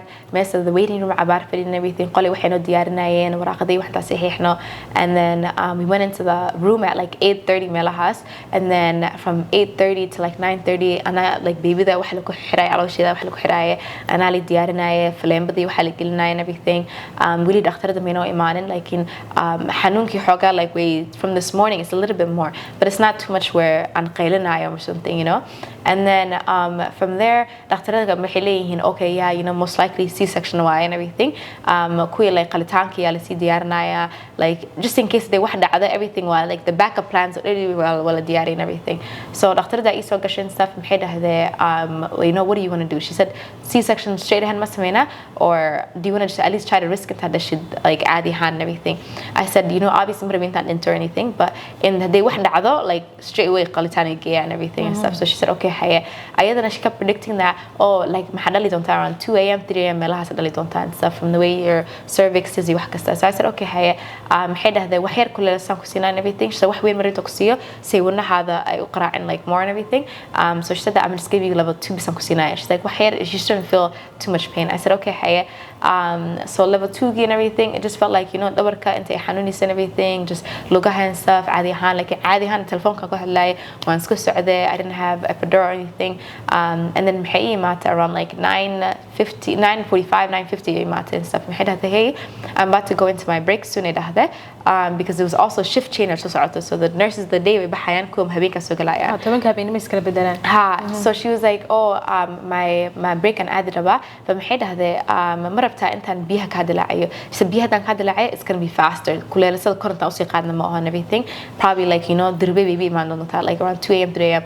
laakiin haddaan sii sugna intay ayada biyaha dilaacayso ilaa like subaxii nagu qaadan kartaa saf cabaar in qof kale dhakhtar kale ka fulin doono so I was like okay hey no I was like you know biyahan dilaacayna hooyan waxay maxay dhaheen alla maya biyaha dilaacay complication kale haday dhacdana and everything later on dhaxan like oh my wanaheeda wax kale sii noqdo xanuun kale aad isku keentid so I was just like you know what it's okay but my husband and I were like you know what let's just biyahan dilaacay and everything I went on TikTok I saw bash biyaha and everything I said how do you like you know so I was so scared and then she was like saying like don't be scared and everything my nurse like I slahis and stuff and then like you know my husband was holding my hand so she said that it's going to be really easy she's like I ma ku dhihi lahayn samee if it was going to be painful I dhahday so I said okay hey so I had to go away samayse and then ayadoo darkeedii waxay iska bixinayso so this maxay gaartay probably like 9:55 almost close to 10 o'clock ay gaartay and everything intaan hooyay everybody la hadlay stuff and then qolkay ka baxday albaabkay weli taagantaa like qolkayga way xirantahay albaabkay taagantaa darkii wixii iska bixinaysaa and everything ayadoo iska bixinayso the nurse na musqushay alaaba sarab iyo waxay sameynaysaa qolkeedii diyaarinaysaa and everything anina xanuunka adduunka ay qabtay oh my goodness before maxaan dhahay yeah this is easy like this fall day tahada waxaan waan sameyn karaa markasta nabarka adduunka markay qabato aniga sariirtan ku rafanaya I'm going left and right it's so painful my husband wuxuu leeyahay like oh are you okay like it's just like this is probably like you know nabarka like you're having a contraction or something I'm like no Khalid this is more than a contraction I don't know what's going on and then from there the nurse u yeeray and the nurse musqusha ka soo baxday and then him and the nurse are standing at the bed maxay dhahaan hadaqaqad stop moving anigana like qof xanuun hayo rafanayo ma dhihi kartid stop moving you know so I'm like oh my god I'm in so much pain alhamdulillah my daughter already like dhigahi iyo madaxi iyo luqunti dhan way soo bix ayada soo bixisaba so like within 10:15 ay caadi banaanka soo la baxday so but within 10 o'clock to 10:13 and everything ayada soo riixisay and stuff so waxay like xanuunkii waxaan u dareemay way soo riixisay so neefta ay ku dhigisay and everything so anina waan rafanay so dhakhtaradii nurse-kii way baxday dhakhtaradii xataa down the hall gaarinba maxay dhahdee oh my god we're having an emergency birth so next thing you know qolkii dhan nalaha dhan la wada daaray all the nurses are in there like the shift change kuwii maalintii kuwii habeenkii waa la kala ordaya kuwa beebiyaasha imaadeen oo saka kuwii like you know beebiyaasha dhaqaneen ha and then ayadana like what's it called waa la xiraya so anina maxaan leeyahay ma ogi qofna ma ii sheegaya the baby already way soo baxday and like she's already outside basically like garbaha bisa dhiman and everything anina maxaan u maleynayaa that's it kuwiga qalin lahayna soo galeen so I'm like xanuunka and everything maskaxda ku sii daaway wax ma xanuun baabina ma haysti so I'm just like oh my god I'm freaking out so then qaalna like the nurse ku dhahday gacmaheeda qabo cuz maanta like siritan qabanaya ay ka hoos ii soo riixayaan ana korans ku soo riixaya nobody's telling me baby the madaxeeda like you know yeah because I don't think intay rabin intay sheegan because I would have panicked even more and everything that would have been even more of a panic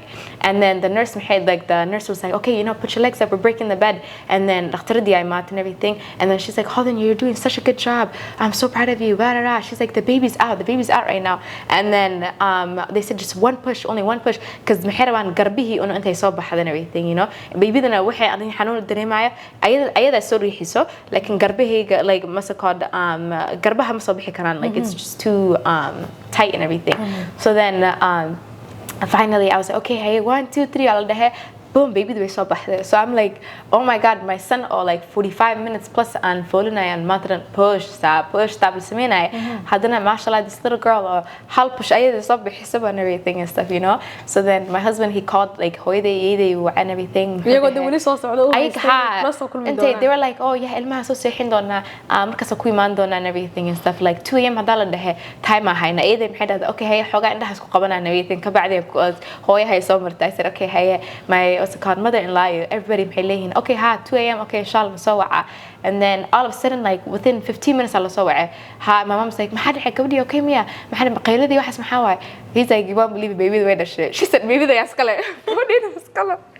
She said, way ba yaabtay ba. She's like, malaku qale maxaa dhacay, bihi la dilaacinay miya. He's like, maya, one push, baby, the banaka imaatay. And so they were shocked. Good to go, they were shocked. What's it called, alhamdulillah, the nurses, everybody maxay leeyihiin, oh my god, Hodan, congratulations.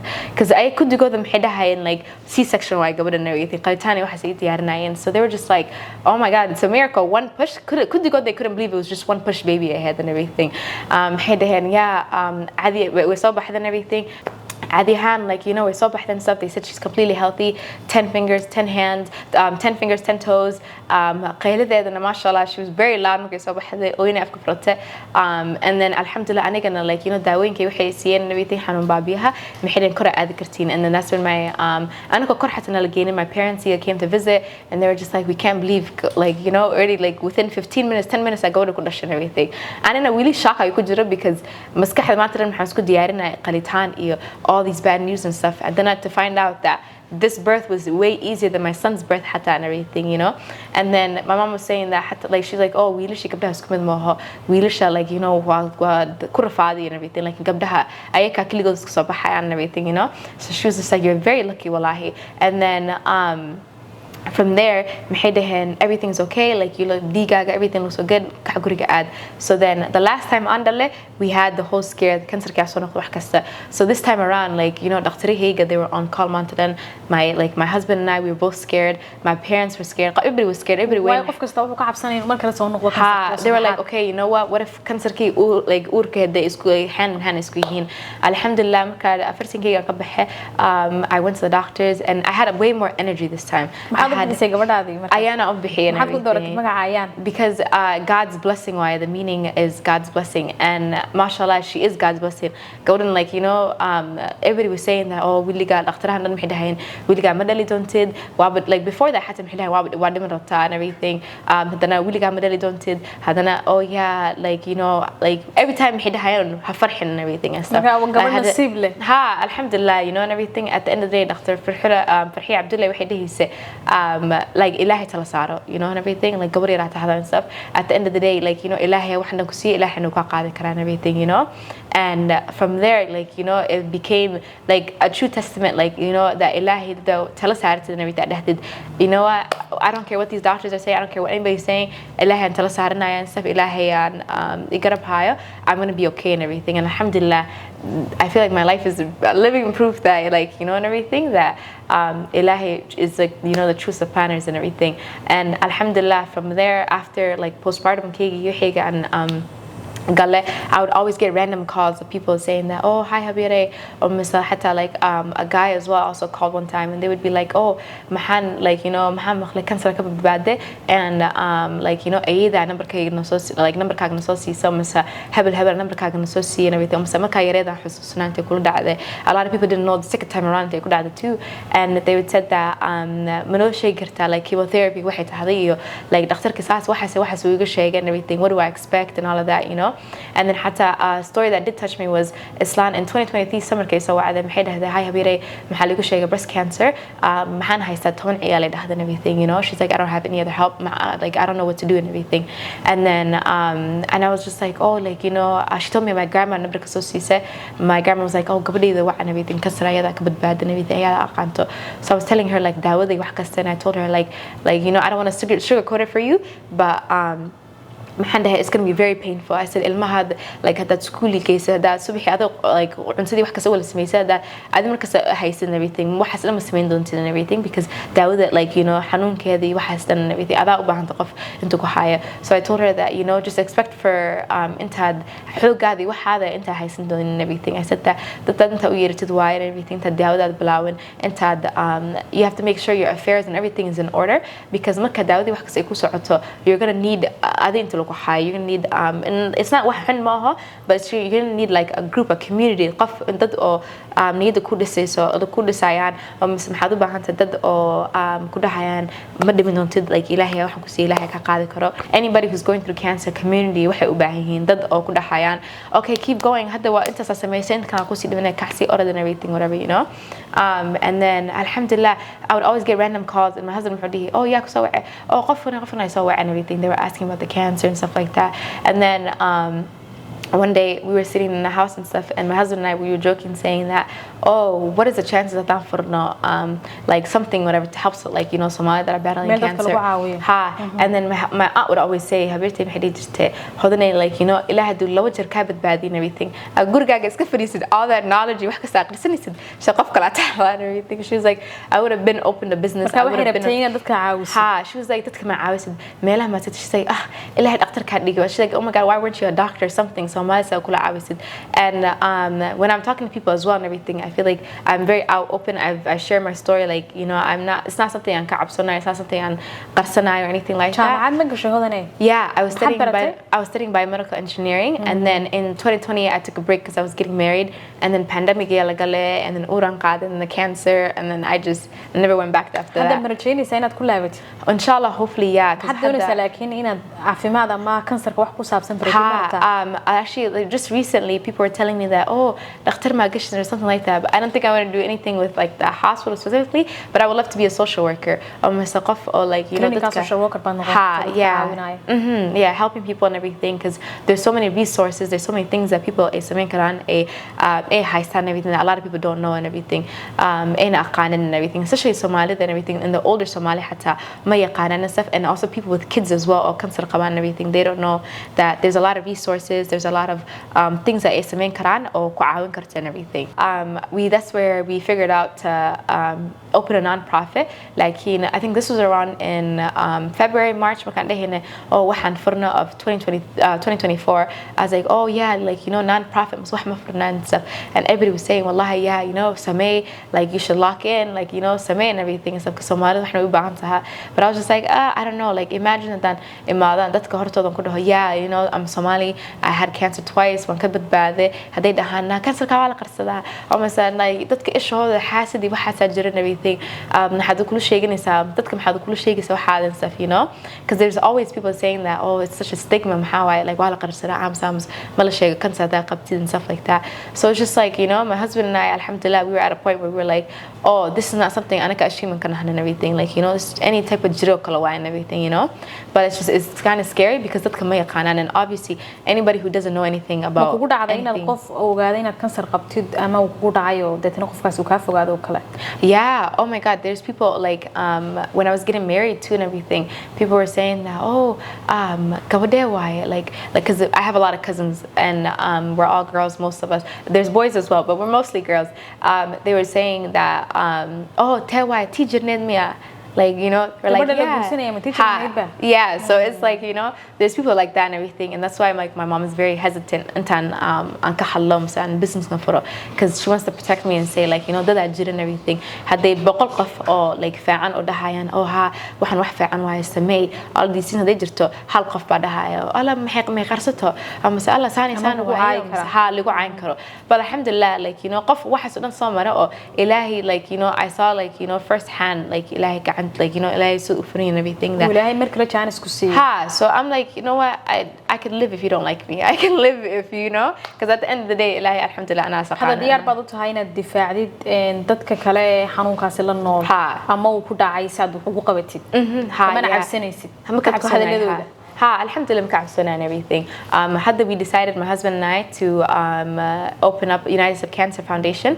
The summer before, June, a month before I opened it up, Dr. Kiga and everything, and 2 years and a half and so many from my transplant, and I entered to dahay Cancerka tahda. Oh, like I'm so proud of you. Had the feeling like, you know, like you're a miracle story dahay and everything. Like Dr. Kiga kudahay. midka jaamacatka University Minnesota jooga your story is unbelievable. I would have everything. He said, I remember Dr. Tori saying, like, you know, stay hopeful to have stay, like, you know, I either done it. So, I'm ready. Okay, go ahead, do whatever you gotta do, everything. She was very determined. She, like, you know, she was very hopeful. He said, and everything, because had they, either sas hopefully had they daawado badbaaday. I said, like, usually sometimes Cancerka let's call like, you know, okay, Cancerka daawado and everything, because daawado aad ay xog badan tahay and stuff, and dadka qaar difaac ma iska reebi karaan and everything. Marka daawada sababta diliinka, like one most time intu qofka xoog leeyahay and everything dhaxaya, like, you know, waa sameyn karaa qof iimaan leh and everything oo ilaahay maantan ku noqonayna is great as well. Ayaka they were Christian, laakiin maxay dhahayeen, like, you know, adi muslim ma tahay and everything, but they said that the way ilaahigaada u aaminaysid and everything, adi said, yeah, you know what, it's okay, we got this. Ado farxsan, they said ado wiliga what's called oynisid oo mise ado like he said, no, I don't want that, waxaan sameeyaa ka cabsoonaysid ma ku arkin. He said that every single time you were very determined. Marka soo gasho office-ka, like he said it was kind of like a meeting or qof business oo kale iimaanayo kale oo dhahay, oh hi, what's up, ado wax ka soo eri aqaan iska farxsan was ka farxsan and everything and stuff. He said ma wagid qof oo he said physically of course qof jirin oo waqtaha, laakiin dabeecadaada iyo sidaad dhan u dhaqantin everything ma wagi qof jirin and everything. So I was just like, yeah, so muxuu dhahay like story gaada recently dad u sheegay oo dhahan everything. I had some patients come in oo ayakan muxuu dhahay, yeah, stem cell transplant isku diyaariya and everything, but maxay dhahay, no, we don't want to do this and stuff, you know. So ayaka they specifically asked qof Somali muu sameeyay and everything, qof Somali oo stem cell transplant sameeyay oo ka badbaado ma aqaanta. Markii uu qoslay uu dhahay gabadho oo hadda cunug dhashay and everything, she did a stem cell transplant and she's thriving right now and everything, you know. He said, I told your story. And then my other doctor, midka Alina health jooga as well, muxuu dhahay a young couple came in, gabadha hadana cancer qabta and everything. He said that either she had breast cancer, but muxuu dhahay they were also newlyweds and everything, like ilmi wax min haysan wali, and maxay dhahayen like, oh my god, like, you know, we're just newlyweds, maxaa breast cancer ka ku sheegisid, all these things and stuff. And then he was like, I told him your story and stuff and everything, you know. And he said, I told her husband that inta, like, you know, your wife, you guys are a team hadda and everything. It's not ayaa versus the cancer, it's labadiina versus the cancer and everything, like, you know. Inta waayo waxaad u wajahdeen koox ahaan. Yeah, she needs her community, dadkiina she, like, you need your community, you need dadkaada, like, the more people I haysatid and everything oo ku dhaxayaan waa ka badbaadi kartaa, okay baa tahda caadi ahaan, like, continuing on with life and everything, the better your outcome is. Dhaqtarahana ku sheegi doonaan too, they're gonna say, oh, the better your outcome is, like, you know, from you having like a whole community and everything. Even hatta if you're on a marathon hada ordisid, hada haysan qofna ku ordo waa maxad, you know, caadi iska soconi, like hada haysan dad dan oo ku dhahayan, oh my god, go ahead, you got this, you can do this, you're gonna feel more confident, you're gonna want to be at the end and number one ku guuleysatid arabta and everything, you know. So that's where everything came and stuff and everything. And he was like, I think you should open something to help Somalis and stuff, whatever, you know, because he said that not only in the cancer department, but a lot of doctors and everything adahan, like Somali diban ku qabna and everything, daaweyn marawan, they don't trust our outcomes, they don't trust qalintaanyaashena, like there's a lot of distrust in the healthcare community and the Somali community.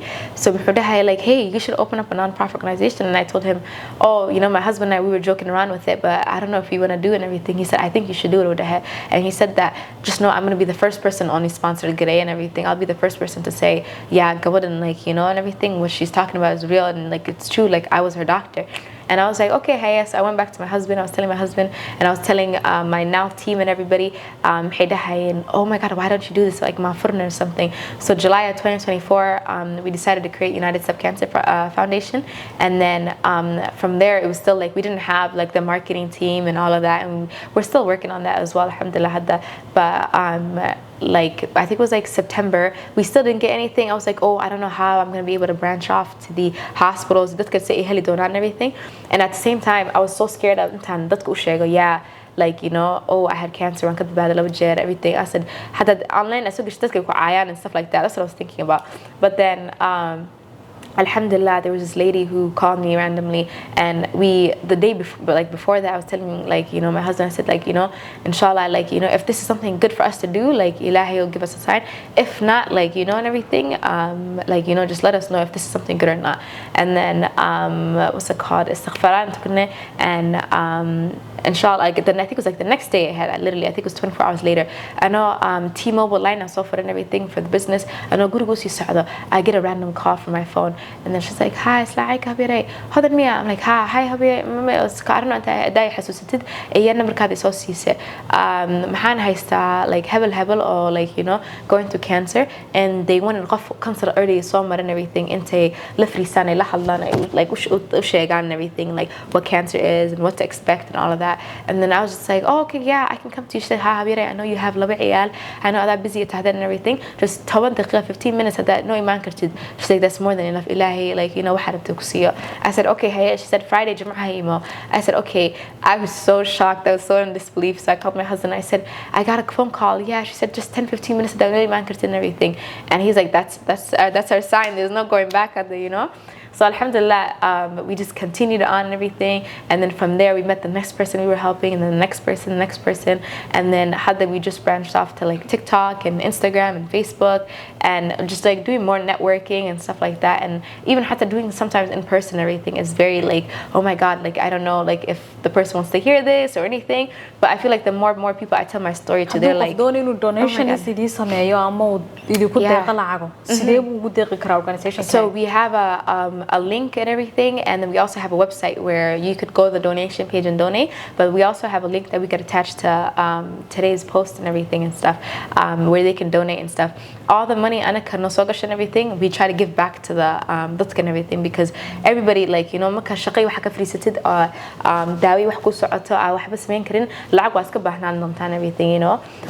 Inshallah, like you know, we try to help with people like resources intaasino or like kuwa caafimaadka and everything intaan ku xirno because caafimaadka inta bedeshad waaye iyo kuwa social security lacaga what's it called right ku leedahay and everything and stuff hadan dadka aad u celinaynin lacag adiga ka inta jirinta and everything qaadan kartid waaye. So you're allowed all of those things and stuff, but then you know all of our grants and all of like the money and everything is going into like making awareness, trying to like do survivors groups and everything and help like people, either young adolescents, teenagers, ilmahayar, all the way up to elderly as well. Trying to do a lot of awareness and blood drives and all of that and everything and stuff. And dadka aan ku dhahno like you know, so, like cancer is something laga hadli karo, it's not something la qarsanayo, it's not something. Hodan sheekadaadu waa dhiirrigelin. Ilaahay subxaanahu wa ta'aala chance labaad buu ku siiyay, aan idhaahdo chance saddexaad buu ku siiyay oo ku noolaatid. Alhamdulillah, maanta wax badan baad soo joogtaa, waxaad furtay meel non profit ah oo dadka ku caawisid. waxaan rajaynayaa non profit kaaga in dad badan donation u sameeyaan oo ugu deeqaan dadka cudurkaas cancerka hayo si ay uga faa'iideystaan. ma kula tahay inaad joogto waqtigii aad buug ka qori lahayd noloshaada si ay dad badan u akhristaan oo sheekadaada u gaadho? Most definitely. I was recently told about it, to write a book, because they said the story guide is very unbelievable why and everything. It's a miracle. I think it's a miracle why a book. Because ayaka ma'amsna ilahi and everything, and like dua all of that like has a factor in it.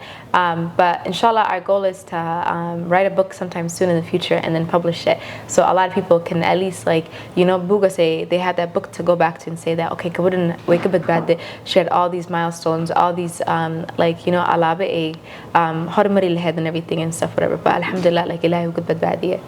waliba buugagaas haday dad badan inaga iibsadaan inshallah marka soo saartid waxaynu ugu deeqi doonaa qaybo kamid ah lacagtaasi dadka oo u baahan in loogu deeqo ee kansarka hayo. Marka waxaan rajaynayaa marka buugga inshallah soo bandhigto inuu numberka ugu badan ee buug laga iibsado qof Soomaaliya. No, thank you so much. waxaan doonayaa kale inaan ku weydiiyo, ma jirtaa wax kale oo aad samaysay oo aan ahayn dawooyinka inaad cuntay oo isleedahay maanta way ku caawisay? I think like a lot of dua iyo zakat. I feel like my family, everybody like sadaqa badan ali bixinaya, dua badan ali akhrinaya, and then also just ilahay tala saaro. I feel like every decision I'm sameynay, every waxaan sameynay, even though I felt like I was backed up into a corner, I was just like gacmaha kor taagtay. I was like, you know what, ilahay, please, like, you know, ilahay situation ka bixi and everything.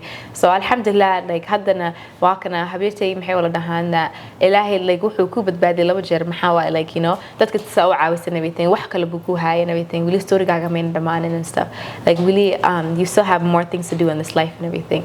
So alhamdulillah, I feel like it's a full circle from markaan yaraa oo lidhahi jiray may waa la qarsadaa aamus iyo wax kasta ta hadda, you know, helping people out and everything. waxaad rabtaa inaad dadkaaga inka caawisid. insha Allah. Ugu dambeyntii qof xanuunkan kansarka hadda ku dhacay oo maraya stage-yadii ugu horeysay maraysay xaaladihii cabsida ahaa, chemotherapy aan waxba ka garanaynin, qolkii aad dhex jiiftay laga yaabo in qof iyo laba ku soo booqanayna ma kula joogeen, daalkii aad qabtay, saamaleelkii, xasuustii oo intii oo dhanba ku jira, maxaad kula talinaysaa? I would say, number one, ilahi markasta tala saar and everything. Pray as much as you can, ilahi, and like, you know, just say be like ilahi, oh please, you know, get me out of this situation. Ilahi, you know, asaga kenan, asaga ka qaadi karo. And also another thing I would say is that like qofka ka farxi. That's one thing. My mom, like one thing who they brought and everything is that had that situation could just had that leedaha ilahi, like I don't see no way out. I don't see like, you know, wax kale shir qof ilahi u baahan oo hadda koob biyo haysan mise waxba haysan hada ka farxisan haxdaas yar ee dhahan everything ilahi kula badbaadin karo and everything. Ilahi baa kaaga dooqaadan kara. So sadaqadu nasteeda ba xanuunka ibhaabisa. So yeah, so I feel like sadaqada iyo ducada and everything and stuff baan ku badbaada alhamdulillah. And then aydi markas maxay dhahdaa hodan duca lagu dhahaan and everything and stuff. So alhamdulillah, I feel like dua is zakat is like the number one thing. And then niyada has kadilin as well. Always believe that has samayn kartid and stuff. There's no ilahi muqsina wax adika awood badan and everything. Wax kasta like awood waa qabtaa and everything. aad baad mahadsantahay Hodan. Waxaan ku rajeynayaa walaal caafimaad waara. Thank you so much. Yeah, thank you.